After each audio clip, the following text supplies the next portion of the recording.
ये कहानी आपको सफल बना सकती है। कुछ समय बाद उसको एक बेटा हुआ जिसने कम उम्र में ही मूर्तियां बनाना शुरू कर दिया था और उसकी मूर्तियां भी बहुत सुंदर दिखती थीं।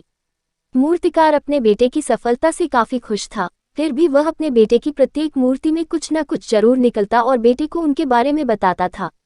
वह बेटे से कहता, तुमने अच्छा काम किया है, लेकिन अगली बार इस कमी को दूर करने की कोशिश करो। बेटा भी अपने पिता की बात लिया करता।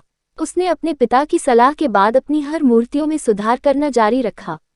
नतीजतन बेटे की मूर्तियां दिन प्रतिदिन पिता की मूर्तियों से बेहतर होती गईं, और एक समय ऐसा भी आया जब लोग बेटे की मूर्तियों को पिता की मूर्तियों की तुलना में ऊंचे दामों पर खरीदने लगे, जबकि पिता की मूर्तियां पहले की तरह ही बिकती रहीं।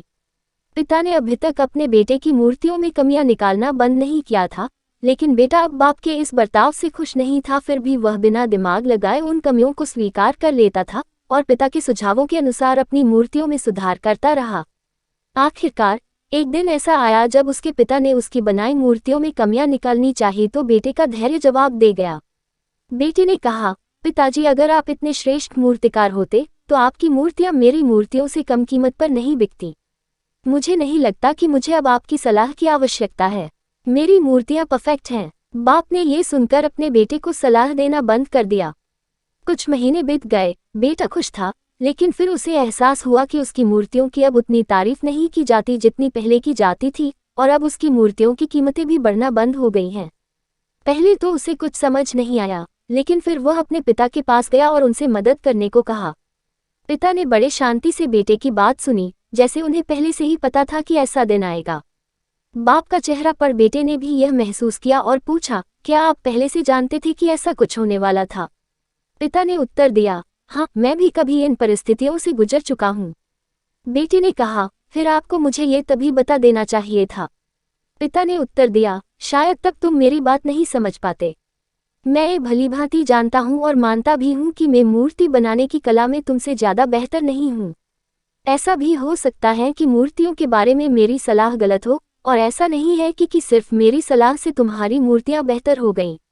लेकिन जब मैंने तुम्हें तुम्हारी बनाई मूर्तियों में खामियां दिखाईं, तो तुमने जो बनाया था उससे तुम संतुष्ट नहीं थे। फिर तुम्ही ने खुद को बेहतर बनाने की कोशिश की, और उस प्रयास ने तुम्हारी मूर्तियों को बेहतर बनाया और परिणामस्वरूप तुम सफल हुए।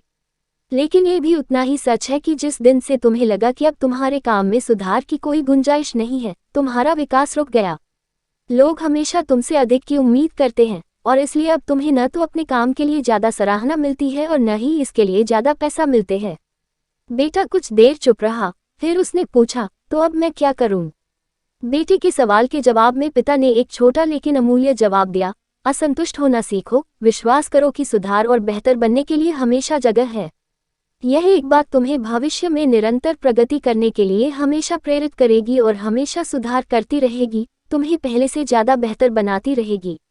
मोटिवेशनल कहानी की सीख। पूर्णता, परफेक्शन का भ्रम, यह विचार कि कोई गलती न करना संभव है, एक मिथक है। प्रामाणिक प्रदर्शन, सुझाव और आलोचना दोनों को समान रूप से सुनने से आते हैं। यही प्रगति का एकमात्र मार्ग है। बिना क्रोध या दुख के आलोचना को गंभीरता से लें, इसे अपने आप को सुधारने के लिए उपयोग करें और इसका स्वागत करें। दोस्तों, आपको ये जबरदस्त मोटिवेशनल कहानी कैसी लगी हमें कमेंट में ज़रूर बताएं, और आप हमारे ब्लॉग पर ऐसी कई बेहतरीन कहानियां पर क्लिक कर पढ़ सकते हैं।